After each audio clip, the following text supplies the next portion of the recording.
There are numerous kinds of skills, but I would say more habits or behavior sets than a skill. Yes, getting things done will start to galvanize you about making quicker decisions about things.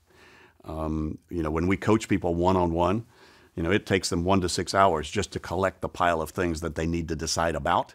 And then it takes, 12 to 18 hours for them to actually then go through that stack of hundreds of things saying, okay, what is it? What's the next action? What's the next action? What's the next action? So it's kind of like once you've hit 2,000 tennis balls with a pro out there, you'll know how to hit a tennis ball a lot better.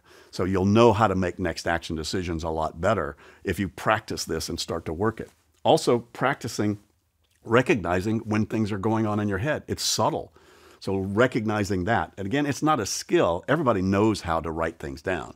Everybody knows how to make a next action decision. Everybody knows how to make a list. Everybody knows how to look at a list and make choices. So that's why I say there are really no new skills. These are something everybody's doing, all the components of getting things done all the time anyway.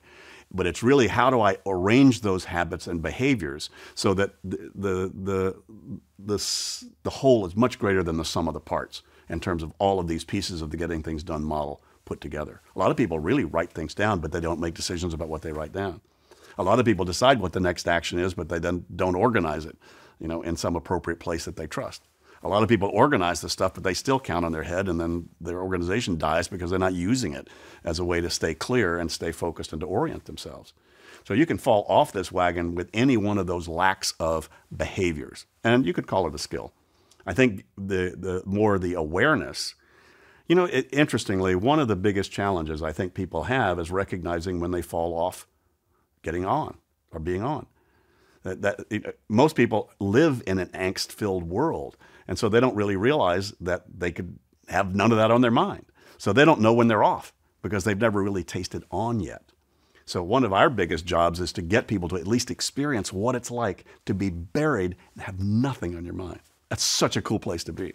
Once you taste that, and once you start to get used to that, then you'll start to recognize when you fall off that on state or that present state. But most people, because it's unfamiliar, that's not the new normal, but it better be.